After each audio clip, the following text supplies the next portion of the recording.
అత్తమ్మ టీవీకి స్వాగతం. అత్తమ్మ టీవీలో ఇప్పుడు క్యాబేజ్ టమాటా కూర ఎలా తయారు చేయాలో నేర్చుకుందాం. అన్నంలోకి ఎంతో రుచిగా ఉండే క్యాబేజ్ టమాటా కూర ఈజీగా తయారు చేసుకోవచ్చు. ఈ కూర తయారీ కోసం కావలసిన పదార్థాలు: క్యాబేజ్ అర కేజీ,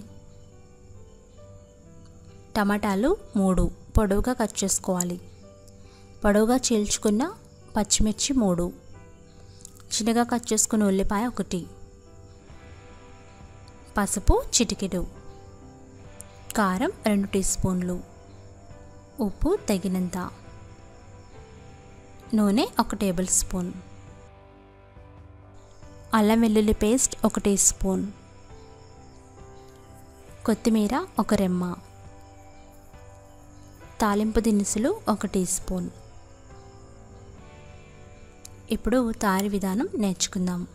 ముందుగా క్యాబేజీని చిన్న చిన్న ముక్కలుగా కట్ చేసుకుని 10 నిమిషాల పాటు నీళ్ళలో వేసి ఉడికించుకోవాలి. మీడియం ఫ్లేమ్లో పెట్టి పచ్చివాసన అంతా పోయేంత వరకు ఉడికించాలి. ఉడికించి ఫిల్టర్ చేసి పక్కన పెట్టుకోండి. ఇప్పుడు స్టవ్ మీద కడాయి పెట్టి వేడి చేయాలి. అందులో నూనె వేసి వేడి చేయండి. నూనె వేడయ్యేంత వరకు వెయిట్ చేయాలి. వేడైన తర్వాత తాలింపు దినుసులు వేసి వేయించాలి. అవి చిటపట్లాడేంత వరకు వెయిట్ చేయాలి.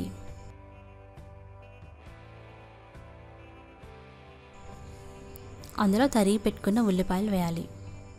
అలాగే పచ్చిమిరపకాయలు వేయాలి. ఇవి కాస్త కలర్ మారేంత వరకు వేపాలి. ఉల్లిపాయలు మెత్తబడేంత వరకు మూత పెట్టి మగ్గించండి. అలాగే అందులో కొద్దిగా అల్లం వెల్లుల్లి పేస్ట్ వేయాలి. అల్లం వెల్లుల్లి పేస్ట్ వేసి పచ్చివాసన పోయేంత వరకు 2 నిమిషాలు వేపాలి. మూత పెడితే త్వరగా మగ్గుతుంది.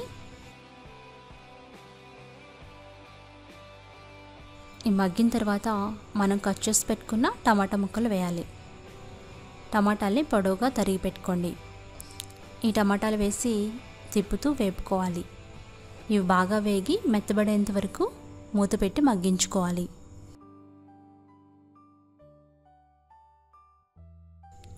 టమాటాలు మెత్తబడిన తర్వాత ఆల్రెడీ ఉడికించి ఫిల్టర్ చేసి పెట్టుకున్న క్యాబేజ్ ముక్కలు వేయాలి.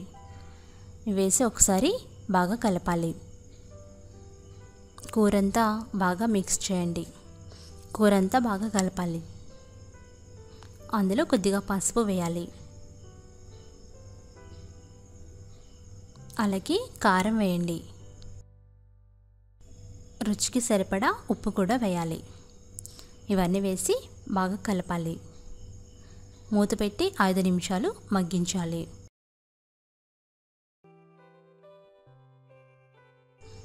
ఒకసారి బాగా కలిపి 5 నిమిషాలు మూత పెట్టి మగ్గించాలి. ఎలాంటి వాటర్ వేయకూడదు. టమాటాలు ఎక్కువ వేసాం కాబట్టి ఆ జ్యూస్ తోటే కూర ఉడికిపోతుంది. కొత్తిమీర చల్లుకొని స్టవ్ ఆఫ్ చేసి ఆఖరిగా ఉప్పు వేసి కలుపుకోవాలి. ఉప్పు బాగా కలిసిన తర్వాత వేడివేడి కూరని సర్వింగ్ బౌల్లోకి తీసుకొని సర్వ్ చేసుకోండి. అన్నంలోకి ఎంతో రుచిగా ఉండే క్యాబేజ్ టమాటా కూర రెడీ అయిపోయింది. ఈ కూరని ఎంతో ఈజీగా తయారు చేసుకొని టేస్ట్ చేయండి. రుచికరమైన క్యాబేజ్ టమాటా కూరని మీరు కూడా ట్రై చేసి ఫీడ్బ్యాక్ పంపించండి. ఈ రెసిపీ టెక్స్ట్ కోసం attammatv.comని చూడగలరు. ధన్యవాదములు. కూర వండుకునేటప్పుడు క్యాబేజ్ ముక్కల్ని బాగా ఉడికించుకోవాలి. అలా చేస్తే పచ్చివాసన లేకుండా కూర ఎంతో బాగుంటుంది. మరిన్ని రెసిపీస్ కోసం అత్తమ్మ టీవీ సబ్స్క్రైబ్ కాగలరు. ధన్యవాదములు.